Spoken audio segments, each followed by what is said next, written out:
नमस्कार मंडळी. तर प्रेग्नन्सीनंतर आणि आता श्रीषा जवळजवळ 1 वर्षाची आहे. तर जवळजवळ 2 वर्ष मी बाजारमध्ये काही गेलेच नाही. हेच घेऊन येत होते. तर आजसुद्धा ते घेऊन आले होते. तर शेवगा हा श्रीषासाठी आम्ही कायम आणतो. तर आम्हाला ते ₹10 ला 2 मिळाल्या. तर श्रीषाचे बाबा जातात बाजारला, त्यामुळे ते त्यांचं फेवरेट सगळं घेऊन येत असतात. कारण त्यात ते काही जास्त कोबी, फ्लावर अशा काही भाज्या खात नाहीत. तर त्यामुळे ते लाल माठ, पुदिना आणि त्यांची आवडती कांद्याची पात घेऊन आले होते आणि कोथिंबीर पण आणली होती. तर कांद्याची पात आणि लाल माठ हे दोन्ही ₹20 भेटलं आणि पुदिना आणि कोथिंबीर ₹10-10 मिळाल्या.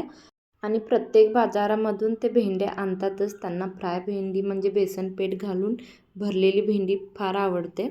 तर बघा ह्या सगळ्या भाज्या एकदम हिरव्या होत्या आणि ताज्या होत्या. बरेच दिवस ठरलं होतं की कैरी भात करायचा. तर त्यासाठी त्यांनी कैऱ्या आणल्या होत्या. तर श्रीषासाठी आम्हाला बीट कायम रोज लागतंच. त्यानंतर टोमॅटोही स्वस्त होते, म्हणजे ₹15ला 1 किलो होते, त्यामुळे 2 किलो आणले होते.